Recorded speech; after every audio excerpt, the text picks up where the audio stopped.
পুজোয় সরকারি অনুদান বেড়েছে, কিন্তু বাড়ছে না প্রতিমার দাম। অভিযোগ মৃৎশিল্পীদের। দুর্গাপুজোর জন্য সরকারি অনুদান বেড়েছে 25,000 টাকা, কিন্তু তাতেও মুখে হাসি নেই মৃৎশিল্পীদের। পুজোর অনুদান বাড়লেও মূর্তি তৈরির বায়না করতে এসে বিভিন্ন ক্লাবগুলি কম দামে প্রতিমা তৈরির খোঁজ করছে, এমনই অভিযোগ কুমোরটুলির মৃৎশিল্পীদের। রায়গঞ্জের কুমোরটুলি নামে পরিচিত কাঞ্চনপল্লীতে এখন প্রতিমা তৈরির ব্যস্ততা তুঙ্গে। মাটির পল্লীতে ধীরে ধীরে মৃন্ময়ী মূর্তি রূপ লাভ করেছে মাতৃরূপে। বিভিন্ন দুর্গোৎসব কমিটিগুলি ভিড় করছে প্রতিমা খোঁজে।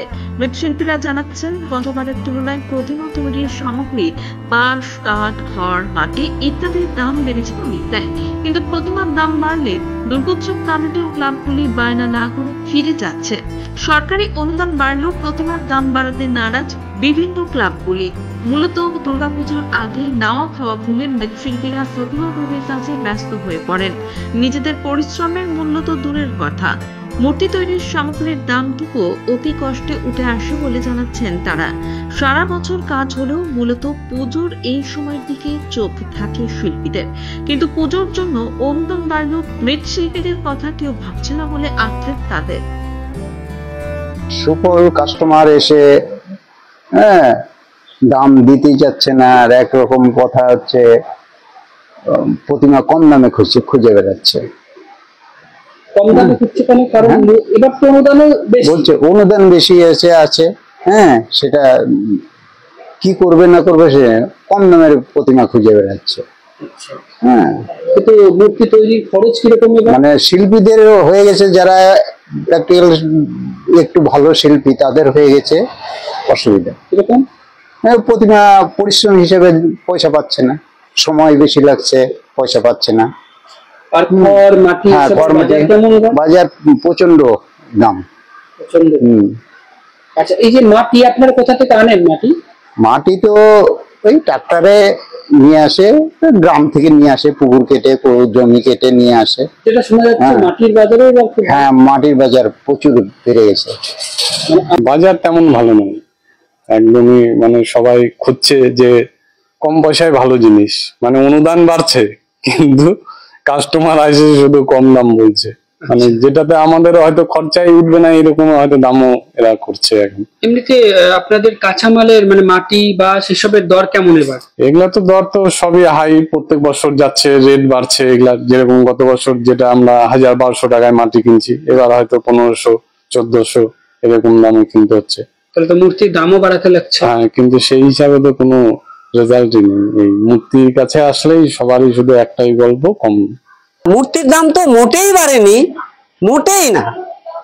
আর যারা ক্লাবগুলো সেই কলকাতা প্যাটার্নের বড় বড় ছবি নিয়ে আসতেছে, বড় বড় প্যান্ডেলের ছবি নিয়ে আসতেছে, কিন্তু টাকার দিক থেকে যখনই বলা হচ্ছে তখনই সবচেয়ে মানে তখন মুখ ভারী করে তখন না, এত টাকার মধ্যে আমাদের হবে না।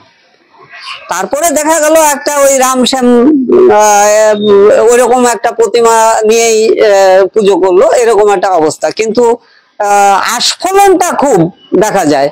এই যে টাকা যে অনুদান পাচ্ছে সেইটা নিয়ে বরং কারো কিন্তু আমাদের শিল্পীদের আর কি এগুলো নিয়ে কেউ মাথা ঘামাচ্ছেও না, কারণ ওই অনুদান পাইলেই কি না পাইলেই কি তাতে শিল্পীদের কোনো লাভ হচ্ছে বলে আমার মনে হয় না।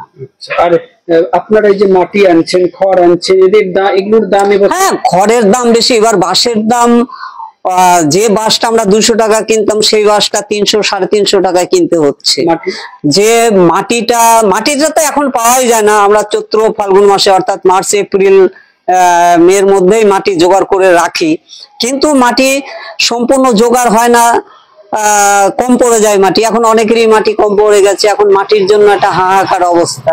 এবং সেটা কি করে, যেটা গ্রামের অনেকেই ব্যবসা করার জন্য তারা মাটি বাড়িতে তুলে রাখে আর কি, বিল থেকে তুলে রাখে, এবং সেই মাটিটা এখন চড়া দামে বিক্রি করে, ভীষণ চড়া দামে, যেটা আমাদের গায়ে লাগে খুব, যে এত টাকা মাটির খরচ, এত টাকা কারিগর এমনি পাওয়া যায় না, কারিগর খরচ, অথচ প্রতিমার দাম আমরা ঠিক মতো পাই না। এটা একটা পরিতাপের বিষয়। রায়গঞ্জ থেকে শুভজিৎ দাসের রিপোর্ট, দিনাজপুর ডিজিটাল। নর্থ বেঙ্গলের সেরা সুপার স্পেশালিটি হাসপাতাল জীবন রেখা। অভিজ্ঞ ডাক্তার, আধুনিক lab, 24/7 emergency services, neurology, cardiology, orthopaedics, gastro, দন্ত ও চোখের চিকিৎসা একসাথে, আইসিইউ, এনআইসিইউ এবং এনএবিএল অ্যাক্রেডিটেড প্যাথোলজি ল্যাব। জীবন রেখা হসপিটাল। আপনার জরুরি মুহূর্তে অ্যাম্বুলেন্স পৌঁছবে ঠিক সময়েই। কল করুন 83730 66655।